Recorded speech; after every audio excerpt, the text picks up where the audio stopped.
Hi friends, अस्सलाम वालेकुम। तो कैसे हैं दोस्तों? तो दोस्तों मैं उम्मीद करता हूँ कि आप सब बखैर वाफियत होंगे और जहाँ भी होंगे रब के हिफ्ज़ मान में होंगे। तो दोस्तों ये चैप्टर आप सबके लिए बीएड एंट्रेंस टेस्ट के लिए है कि बिहार बीएड एंट्रेंस टेस्ट में उर्दू से रिलेटेड कितने क्वेश्चन आते हैं और कैसे कैसे क्वेश्चन पूछे जाते हैं दोस्तों। तो आज हम उन्हीं को हल करेंगे और ये क्वेश्चन दोस्तों पिछले सालों का है, ठीक है। पिछले सालों में पूछे गए हैं और ये किसी एक साल का नहीं है बल्कि पिछले सालों में से क्वेश्चन से कुछ कुछ उठाकर जो पॉइंट वाले क्वेश्चन थे उनको उठाकर इसमें दर्ज किए गए हैं। तो दोस्तों आप सबसे रिक्वेस्ट है छोटी सी कि आप सब जहाँ से भी देख रहे हो तो लास्ट तक बने रहें, बहुत ही मुस्तफ़ीज़ होने वाले हैं आप और इस चैप्टर से फ़ायदा हासिल करने वाले हैं। तो दोस्तों उन नाज़रीन से छोटी सी रिक्वेस्ट करूँगा जो नाज़रीन अब तक सब्सक्राइब ना किए हैं तो ज़रूर सब्सक्राइब कर दें और अपने दोस्तों अहबाब ऐशो अकारिब तक ज़रूर शेयर कर दें ताकि वो भी पीछे ना रहें एग्ज़ाम की तैयारी में करने के में, ठीक है। तो चलिए दोस्तों चलते हैं अपने सवालों की तरफ। सवाल नंबर एक में पूछा गया कि न्यूटन ने क्या चीज़ दरियाफ्त की थी, यानी कि क्या चीज़ मांगा था, ठीक है। दरियाफ्त की थी यानी कि वो क्या चीज़ रिसर्च किया था, क्या चीज़ उसके बारे में खोज किया था। ऑप्शन 1 ज़मीन की हरारत, ज़मीन जो कि यहाँ जाल से लिखा हुआ है जैसे होना चाहिए, ठीक है। तो ज़मीन की हरारत। ऑप्शन 2 ज़मीन की कुव्वत कशिश। ऑप्शन 3 हवा के अक़साम। ऑप्शन 4 पानी की किस्में। तो दोस्तों सवाल नंबर 1 में जो पूछा गया कि न्यूटन ने क्या चीज़ दरियाफ्त की थी, तो ये दोस्तों न्यूटन जो थे वो ज़मीन की कुव्वत कशिश दरियाफ्त की थी, ठीक है। ये फ़लसफ़ी थे। न्यूटन जो है आप सबको मालूम होने चाहिए कि ये न्यूटन जो थे वो क्या थे, फ़लसफ़ी। तो ये चीज़ ज़मीन की कुव्वत कशिश दरियाफ्त की थी। तो ऑप्शन 2 हमारा बिल्कुल दुरुस्त जवाब हो जाएगा साथियों सवाल नंबर 1 का। सवाल नंबर दो में पूछा जा रहा है कि दर्ज झेल में फ़ेल लाजिम की तारीफ़ बयान करें। ये फ़ेल लाजिम जो है उसकी तारीफ़ करें कि फ़ेल लाजिम आखिर कहते किसको हैं, उसकी खासियत क्या होती है। ऑप्शन 1 वो फ़ेल जो मज़दर को चाहता हो। ऑप्शन 2 फ़ेल लाजिम उस फ़ेल को कहते हैं जो सिर्फ मफ़ऊल से मुकम्मल हो जाए। ऑप्शन 3 वो फ़ेल है जिससे ज़र्फ़ की ज़रूरत हो। ज़र्फ़ माने कि ज़र्फ़ मकान या ज़र्फ़ ज़मान, ठीक है। ऑप्शन 4 फ़ेल लाजिम वो फ़ेल है जो कि सिर्फ फ़ाइल से पूरा हो जाए।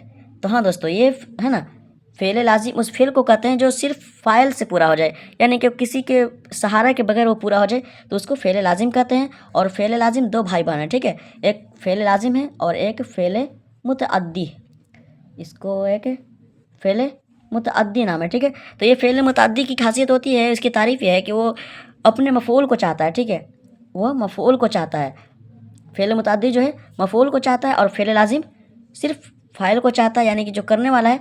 जैसे दौड़ना, तो ये इंसान जो फ़ेल लाजिम है इंसान अकेला ही कर सकता है, दौड़ सकता है, खेल सकता है ना, खेल नहीं सकता बल्कि बोलना क्या है, इंसान के पास ज़बान पहले से अता की गई है, इंसान बोल सकता है, दौड़ सकता है। तो ये फ़ेल लाजिम की मिसाल है। और लिखना ये फ़ेल मुतअद्दी की मिसाल हो जाएगी। जैसे कि अगर हमको किसी चीज़ कुछ लिखना हो, ख़त लिखना हो या कुछ किताब वगैरह लिखनी हो तो हमें तख्ती की ज़रूरत होगी, कलम की ज़रूरत होगी, कापी की ज़रूरत होगी, तो हम इस्तेमाल में लाएंगे ताकि हम लिख पाएँ। ये फ़ेल मुतअद्दी हो जाएगी। तो हमारा ऑप्शन 4 बिल्कुल सही जवाब हो जाएगा साथी सवाल नंबर 2 का। सवाल नंबर 3 में पूछा गया कि झेल में इसम की कितनी किस्में हैं मुंतखब करें। ये इसम जो है इसम की कितनी किस्में हैं, तो दोस्तों इसम की मात्र 6 किस्में हैं, ठीक है। इसम की 6 किस्में हैं। अलम, ज़मीर, इसमें इशारा, इसमें मौसूल, इसमें माहूद और मुज़ाफ, ये सब इसमें की किस्मों में से आते हैं। तो ऑप्शन 2 बिल्कुल सही जवाब हो जाएगा साथियों सवाल नंबर 3 का। सवाल नंबर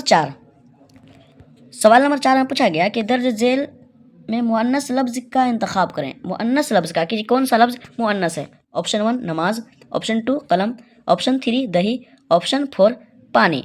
तो साथियों सवाल नंबर 4 का हमारा बिल्कुल सही जवाब जो होगा कि मुअन्नस लफ्ज़ कौन सा है, तो ये नमाज जो है, नमाज मुअन्नस लफ्ज़ है, ठीक है। अस्सलात जो होता है ये नमाज मुअन्नस लफ्ज़ है। तो हमारा ऑप्शन 1 बिल्कुल सही जवाब हो जाएगा। और बाकी ये तीनों कलम, दही और पानी ये तमाम के तमाम क्या है, मुज़क्कर, यानी कि ये स्त्री नहीं बल्कि मेल हैं, ठीक है। तो ऑप्शन 1 बिल्कुल सही जवाब हो जाएगा साथियों सवाल नंबर 4 का। सवाल नंबर 5 को देख लें। सवाल नंबर 5 में पूछा गया कि दर्ज झेल में तखल्लुस की सही मिसाल चुनें। ये तखल्लुस जो है, तखल्लुस की सही मिसाल चुनें। Option 1 Asadullah Khan, option 2 Ibrahim Zauq, option 3 Abu Shahid, option 4 Delhi. तो साथियों सवाल नंबर 5 का हमारा करेक्ट आंसर होने वाला है कि तखल्लुस की मिसाल, सही मिसाल चुनें कि तखल्लुस कहते किसको हैं।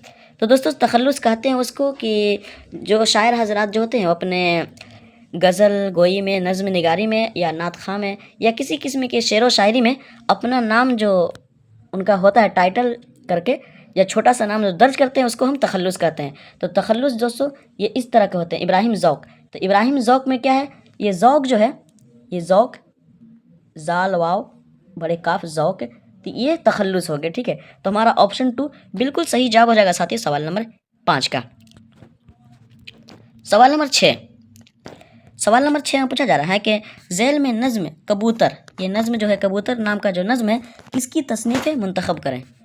दर्ज झैल में नज़्म नाम का जो कबूतर है, कबूतर जो है नज़्म है, तो वो किसकी तसनीफ़ है, किसकी लिखी हुई है। ऑप्शन 1 इब्राहिम ज़ौक़ की, ऑप्शन 2 मौलाना आज़ाद, ऑप्शन 3 मुहय्यिद्दीन अहमद, ऑप्शन 4 परवीन दौलत आबादी की। तो साथ ही सवाल नंबर 6 का जिन हजरात को पता है तो ज़रूर कमेंट में बता दें कि ये कबूतर जो है नज़्म जो है कबूतर, तो वो किसकी लिखी हुई है, इनके राइटर कौन है। तो दोस्तों मैं आपको बताता चलूँ कि सवाल नंबर 6 का हमारा बिल्कुल सही जवाब हो जाएगा कि नज़्म कबूतर जो है ये परवीन दौलत आबादी की लिखी हुई है, इनके राइटर जो है परवीन दौलत आबादी हैं। तो ऑप्शन 4 बिल्कुल सही जवाब हो जाएगा साथी सवाल नंबर 6 का। सवाल नंबर 7 तुम पढ़े थे, ये जुमला किस फेल से ताल्लुक़ रखता है, यानी कि ये जुमला है ना किस फेल से मुताल्लिक़ है। ऑप्शन 1 माजी तमन्नाई की, ऑप्शन 2 माजी बईद से, ऑप्शन 3 मुजारे से, ऑप्शन 4 माजी करीब से। तो साथ ही सवाल नंबर 7 का हमारा बिल्कुल सही जवाब हो जाएगा कि तुम पढ़े थे ये जुमला किस फेल से ताल्लुक़ रखता है। तो ये तुम पढ़े थे ये माजी बईद से ताल्लुक़ रखता है। ठीक है, माजी बईद से, तो ऑप्शन 2 बिल्कुल दुरुस्त जवाब हो जाएगा साथ ही सवाल नंबर 7 का। सवाल नंबर 8, सवाल नंबर 8 में पूछा गया कि झैल में पटना का पुराना नाम क्या था, मुंतखब करें। ये पटना जो है पटना का पुराना नाम क्या था। ऑप्शन 1 पटना ही, option 2 Rajendra Nagar, option 3 Azimabad, option 4 Pataliputra.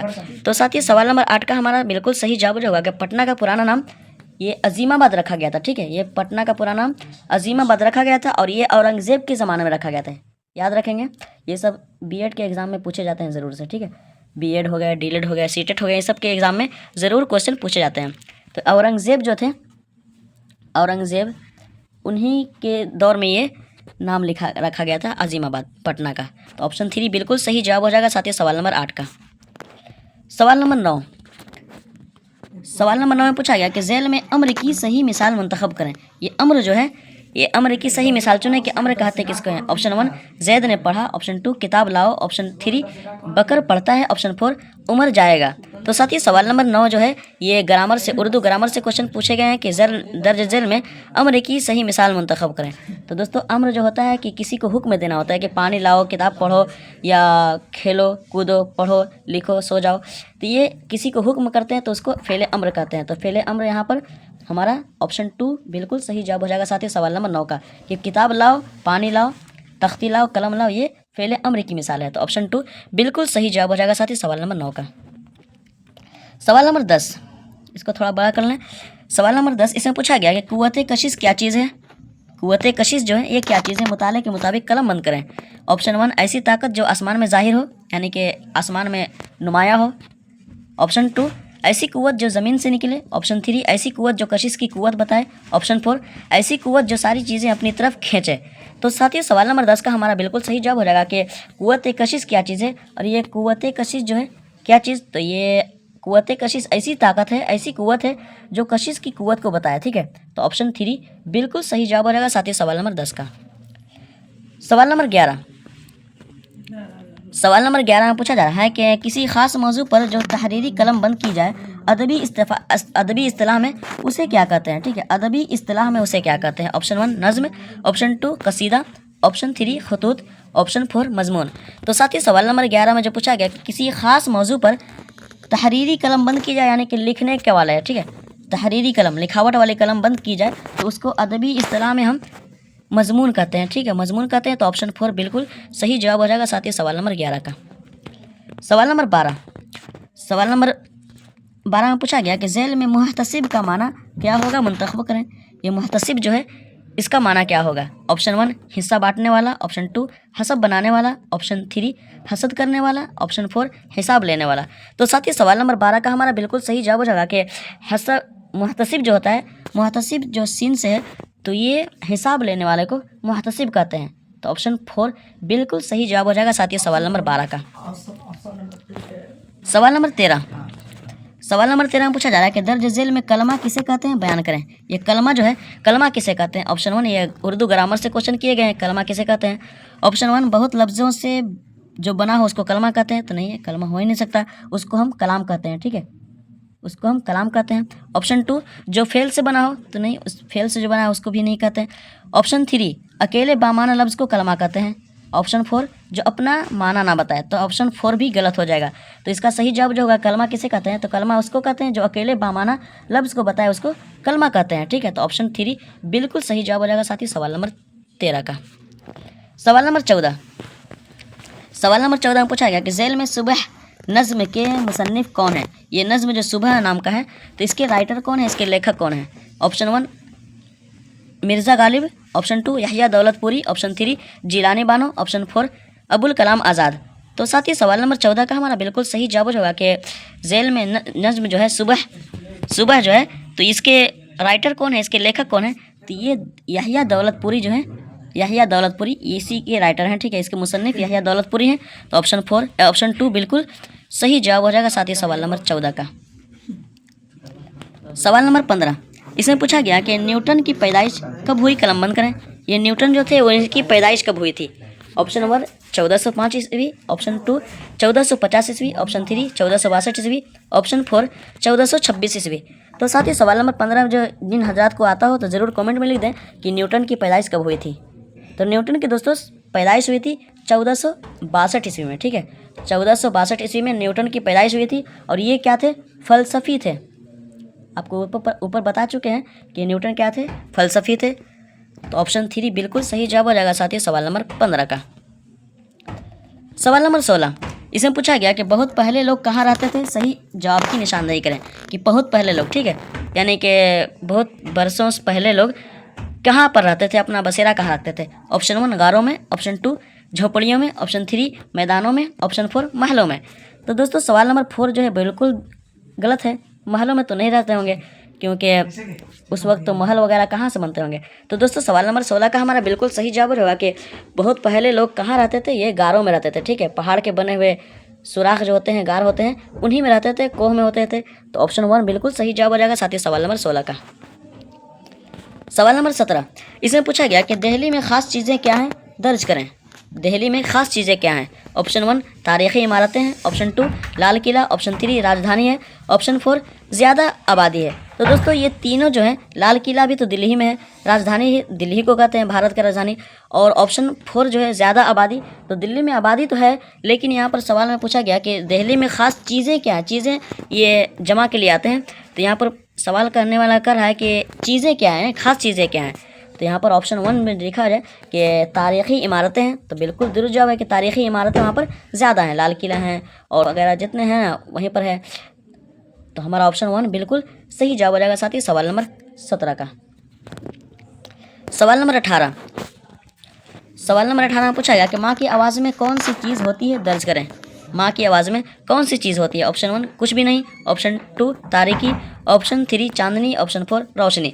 तो दोस्तों सवाल नंबर 18 का बिल्कुल आसान सवाल है कि माँ की आवाज़ में क्या होती है। तो माँ की आवाज़ में रोशनी होती है। जो घर में माँ की आवाज़ गूंजती है तो ज़रूर घर में रोशनी पैदा होती है।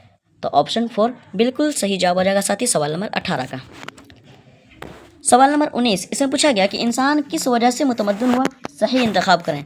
इंसान जो है किस वजह से मुतमद्दिन हुआ। ऑप्शन 1 जमादात की वजह से, ऑप्शन 2 दीनियात की वजह से, ऑप्शन 3 मादनियात की वजह से, ऑप्शन 4 हैवानात की वजह से। तो दोस्तों सवाल नंबर 19 का हमारा करेक्ट आंसर होगा कि इंसान मादनियात की वजह से मुतमद्दिन हुआ था, ठीक है, मादनियात की वजह से मुतमद्दिन हुआ। तो ऑप्शन 3 बिल्कुल सही जवाब हो जाएगा साथ ही सवाल नंबर 19 का। सवाल नंबर 20 इसमें पूछा गया कि झेल में लोमड़ी की ख़ास सिफत वाज़ेह करें, ठीक है, लोमड़ी की ख़ास सिफत को वाज़ेह करें। सिफत यानी कि खूबी को, कि लोमड़ी की ख़ास खूबी क्या होती है। ऑप्शन 1 हसद, ऑप्शन 2 मक्कारी, ऑप्शन 3 लालची, ऑप्शन 4 वफ़ादारी। तो दोस्तों सवाल नंबर 20 का बहुत ही आसान सवाल है कि जेल में लोमड़ी की खास सिफत क्या होती है। तो लोमड़ी की खास सिफत मक्कारी होती है, ठीक है, मक्कारी होती है जब तक इंसानों के गिरफ्त में नहीं आई है। तो ऑप्शन 2 बिल्कुल सही जवाब हो जाएगा साथियों सवाल नंबर 20 का।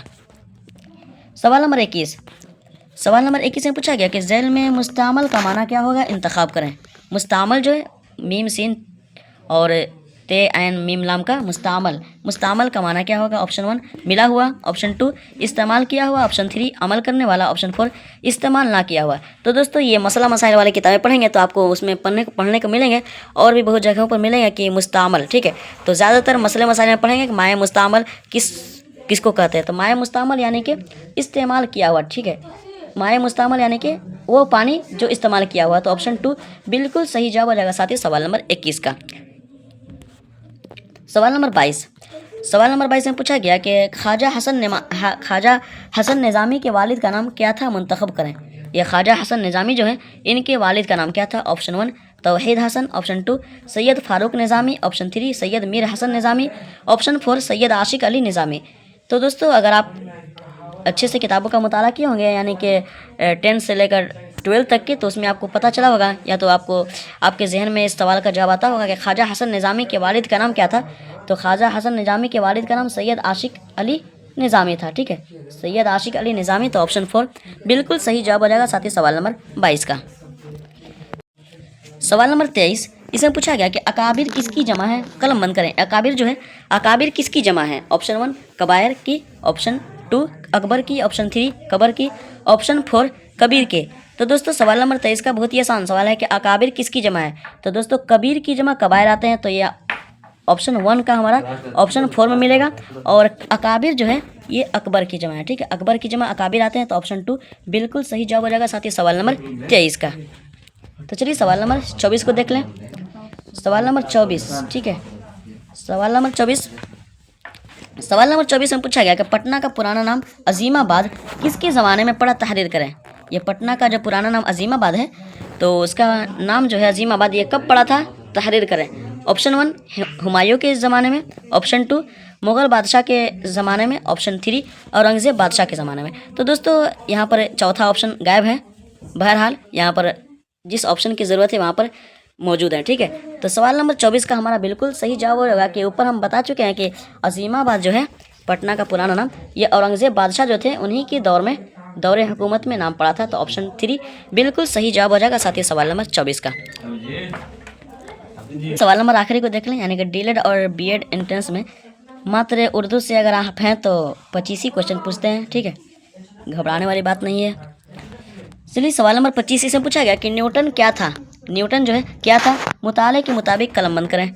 तो दोस्तों मैं आपको बता चुका हूँ कि न्यूटन क्या था और कब पैदा हुआ था। तो न्यूटन जो है 1460 है ना, 1462 ईस्वी में पैदा हुआ था, ठीक है, 1462 ईस्वी में पैदा हुआ था। और न्यूटन क्या था, ये फ़लसफ़ी था, ठीक है। तो ऑप्शन 2 बिल्कुल सही जवाब हो जाएगा साथी सवाल नंबर 25 का। तो चलिए साथियों thank you so much all everyone इतनी देर तक बने रहने के लिए और अपनी तैयारी को मुकम्मल करने के लिए। मैं उम्मीद करता हूँ कि आप सबके इल्म में मज़ीद इजाफा हुआ होगा और आप लोग के इल्म में बहुत अच्छे से ये सब बातें आ चुकी होंगी। तो दोस्तों चलिए दोस्तों मिलते हैं अगले चैप्टर में अगले सवालों के साथ। तब तक के लिए अपना ख्याल रखें और हमें भी दुआ में याद रखें। अल्लाह हाफिज़।